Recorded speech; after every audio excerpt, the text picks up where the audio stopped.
اللہ تعالیٰ کی فضل و کرم سے ہمارا یہ درس بخاری جاری و ساری ہے۔ آپ بتائیں درس بخاری کی اہمیت اور فضائل کیا ہیں؟ یعنی معاشرے کو آج درس بخاری کی حاجت کیوں ہے، وجہ کیا ہے اس کی؟ اور جو درس بخاری کے انکار کرتے ہیں نا، حدیث سے ٹکر لینے والے، ان کا مین مقصد کیا ہے؟ منکرین حدیث کا انکار کرتے ہیں کہ حدیث رسول یہ قرآن کی تفسیر ہے۔ اب بہت سارا ایسا فرقہ ہے جنہوں نے حدیث کا انکار کیا کہ جی حدیث ہمارے لیے قابل قبول نہیں ہے، حدیث ہمارے لیے حجت نہیں ہے، ہم بس وہی مانیں گے۔ اسی لیے کہ حدیث کا انکار اس لیے کرتے ہیں کہ حدیث قرآن کی تفسیر ہے۔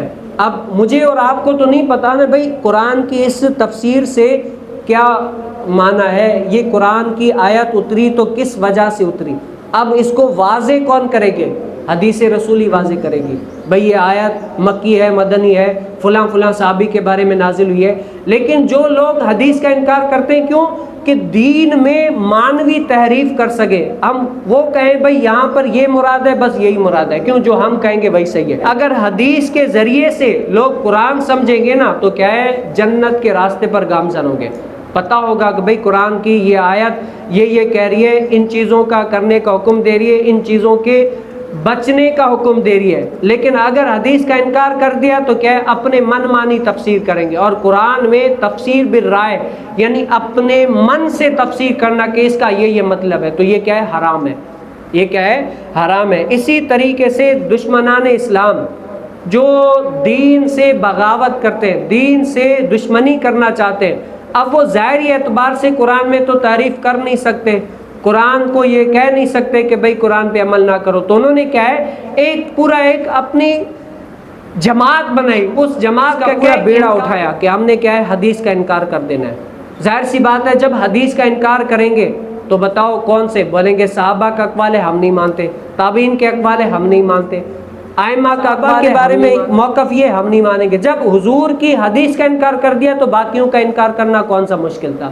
تو ان کا مین مقصد کیا تھا کہ ہم حدیث کا انکار اسی لیے کرتے ہیں تاکہ قرآن میں مانوی تحریف کر سکے، اور انہوں نے کیا پورا فتنہ انکار حدیث کی پوری تحریک چلائی تاکہ لوگوں کو اس سے ہٹا سکے اور حدیث سے لوگوں کا یقین ختم ہو جائے تاکہ لوگ اسلام سے دور ہو جائیں۔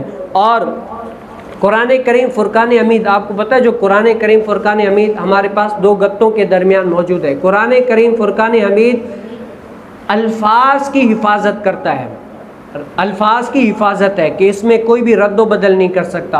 اور جو حدیث رسول ہے نا، یہ مراد الہی کی حفاظت کرتی ہے۔ بھائی قرآن میں جیسے سورہ ہے نا، کوئی بھی سورت سمجھ لیں، سورہ فاتحہ ہے یا سورہ مرسلات ہے یا کوئی بھی سورت ہے، اب اس سے مراد کیا ہے، رب تعالیٰ کی منشا و معنی کیا ہے، مراد کیا ہے، یہ کیا ہے، حدیث رسول واضح کرے گی۔ اللہ تعالیٰ نے یہ جو قرآن میں یہ فرمایا، اس کی مراد یہ ہے۔ اگر آپ حدیث کی انکار کر دو نا تو مراد الہی کا انکار ہو جائے گا، اور جو منکرین حدیث ہیں وہ قرآن میں آسانی سے تعریف کر دیں گے، جس طریقے سے توریت، زبور، انجیل میں تعریف ہو گئی، تعریف شدہ ہو گئی، یعنی ہاں کا نہ کر دیا، نہ کا ہاں کر دیا۔ اب آپ سوچ لیں حدیث کی اتنی اہمیت ہے، اگر آپ قرآن کو حدیث کے بغیر سمجھیں گے تو کیا ہے، فتنے میں مبتلا ہو جائیں گے۔ بہت ساری ایسی چیزیں ہوں گی جو کرنے والی ہوں گی آپ نہیں کریں گے، جو بہت ساری ایسی چیزیں ہوں گی جو نہ کرنے والی ہوں گی وہ آپ کرنے لگ جائیں گے۔ الغرض اعتقادی صورت میں بھی بہت سارا ایسا معاملہ خراب ہو جائے گا جو بندے کو کفر تک لے جائے گا۔ یعنی حدیث رسول کی اتنی اہمیت ہے۔ تو آج میں اور آپ جو کوشش کر رہے ہیں اسی لیے تاکہ لوگ دین اسلام کی طرف آئیں، قرآن کی طرف آئیں اور مراد الہی کو کما حق سمجھ سکیں، وہی سمجھیں جو اللہ تعالیٰ کی منشا و مراد ہے، معنی و مراد ہے، اسی طریقے سے سمجھیں جس طریقے سے اللہ تعالیٰ نے فرمایا ہے۔ تو آپ کوشش کریں کہ حدیث رسول پر پورا ٹائم دیں اور سنیں تاکہ اللہ تعالیٰ نے کیا ہمیں فرمایا ہے، اللہ تعالیٰ کی اس آیت سے، اس بات سے کیا معنی و منشا ہے۔